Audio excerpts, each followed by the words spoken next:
All right, Razer has a brand new 65% keyboard. This is the Razer V3 Blackwidow Mini. This is also featuring the Hyperspeed technology, so you can connect your keyboard, this one, and a mouse, like the Orochi V2, to your PC using a single USB-A dongle. Now, in addition to having Hyperspeed, this has a 200-hour battery rating and really good backlighting. This is at max brightness right now. I feel like this is really strong backlighting. And the keys feel amazing. This is using Razer's yellow switches versus the green switches on the larger V3 Pro, which let me bring that up right now. The V3 Pro has quite a few differences. Here we go.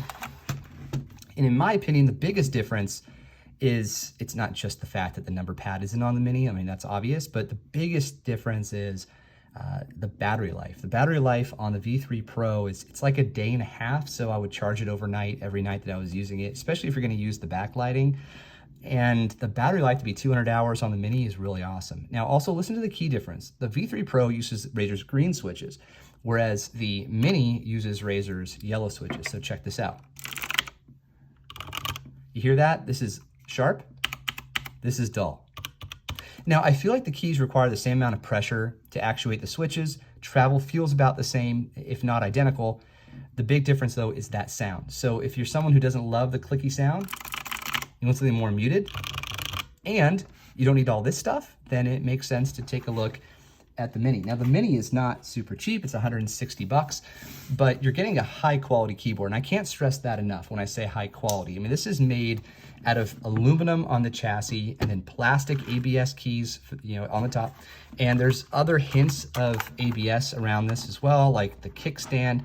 It's not made out of aluminum. It's made out of ABS, which is kind of what you want when things are gonna be sliding around your desk potentially. The housing's made out of plastic, but overall, this is a really nice design and a good build. So you've got the for gamers by gamers pattern on the bottom, also featured on the V3 Pro. You have a kickstand that can give you a 6% incline or a 9% incline if you want it, for more comfort in typing.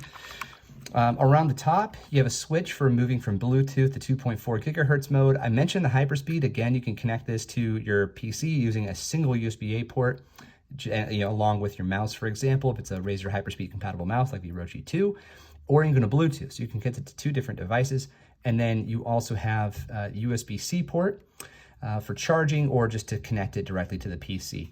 Now, it is not a low profile keyboard. It's a normal profile keyboard.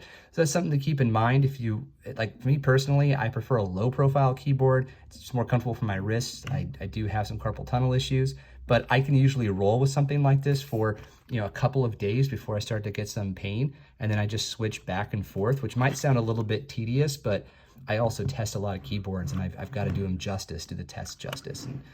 And anyway, enough of me. So yeah, that's the keyboard, guys. I mean, it is a really nice keyboard, and I think for the money, it's not a total waste. I'm gonna put this through its paces and produce a full review, but for now, I just wanted to point out that it has this difference. This keyboard has differences with its larger namesake, but you don't sacrifice on battery, even though it's smaller, which was surprising to me. So whatever Razer have done to improve battery efficiency, if that's what they did, hat tip. But regardless, full review coming soon. Thanks to Razer for sending this over. I don't normally get stuff early, or I didn't get it early, but I got it post-release, but early post-release. That has a lot to do with the fact the channel's growing. So thanks to all of you who subscribe and watch.